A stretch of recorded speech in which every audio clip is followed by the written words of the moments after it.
रात के ठीक 1:13 बजे। घड़ी की सुइयां धीरे धीरे आगे बढ़ रही थीं और बाहर तेज हवा चल रही थी, लेकिन उस घर के अंदर हवा नहीं, कुछ और चल रहा था।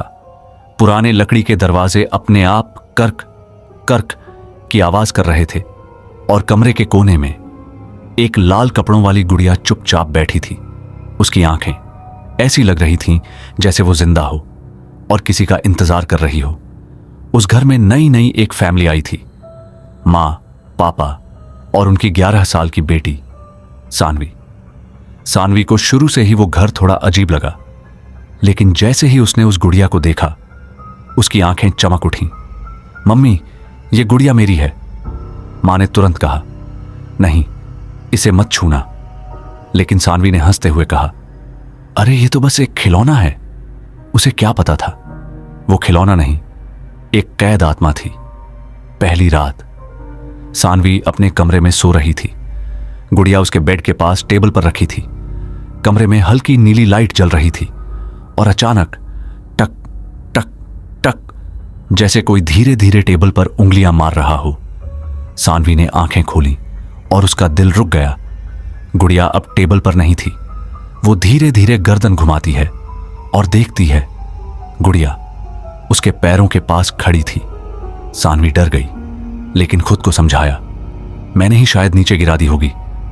वो वापस सो गई, लेकिन रात अब भी खत्म नहीं हुई थी। करीब 2:45 बजे अचानक कमरे में ठंड बढ़ गई। इतनी ठंड कि सांस से धुआं निकलने लगा और फिर एक धीमी आवाज आई, सानवी। सानवी ने झट से आंखें खोली। उसने इधर उधर देखा, कोई नहीं था। फिर आवाज आई, मेरे साथ खेलो। इस बार आवाज बिल्कुल पास से आई थी। सानवी धीरे धीरे नीचे देखती है और उसकी चीख निकल जाती है। गुड़िया उसके सीने पर बैठी थी। उसकी आंखें अब काली नहीं, पूरी तरह लाल हो चुकी थीं और उसका मुंह धीरे धीरे खुल रहा था, जैसे वो हंस रही हो। सुबह सानवी ने सब कुछ अपने मम्मी पापा को बताया, लेकिन उन्होंने हंस दिया। डरावना सपना था, लेकिन अब चीजें और खतरनाक होने लगी। घर के शीशे अपने आप टूटने लगे, दरवाजे खुद बंद हो जाते, रात में किसी के दौड़ने की आवाज आती और सबसे डरावना, सानवी के शरीर पर नाखून के निशान दिखने लगे। एक दिन सानवी को स्टोर रूम में एक पुराना बक्सा मिला।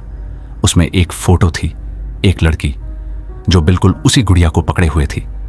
फोटो के पीछे लिखा था, मैं उसे छोड़ नहीं सकती, वो मुझे जाने नहीं देगी।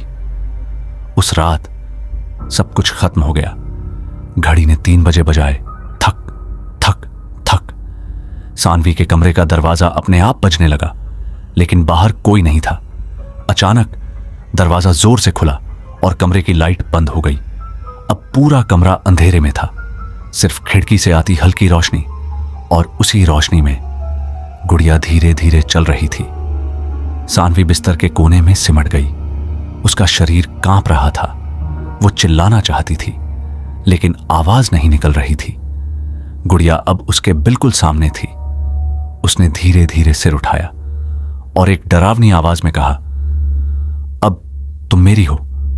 अचानक सानवी हवा में उठने लगी। उसकी आंखें उलट गईं और कमरे में तेज आवाज गूंजने लगी। नीचे मां पापा दरवाजा तोड़ने की कोशिश कर रहे थे, लेकिन दरवाजा नहीं खुल रहा था। और फिर सब कुछ शांत हो गया। सुबह जब दरवाजा खुला, कमरे में कोई नहीं था। सानवी गायब थी। बस बिस्तर पर वही लाल गुड़िया पड़ी थी, लेकिन अब उसके चेहरे पर एक इंसानी मुस्कान थी और उसकी आंखों में सानवी की परछाई दिख रही थी। कहानी यहीं खत्म नहीं होती। कुछ दिनों बाद वो घर फिर से खाली हो गया, लेकिन रात में अब भी वहां से आवाज आती है, मेरे साथ खेलो। और अगर कोई उस घर में जाए और उस गुड़िया को छू ले, तो अगली सुबह वो इंसान नहीं मिलता, सिर्फ एक और गुड़िया मिलती है।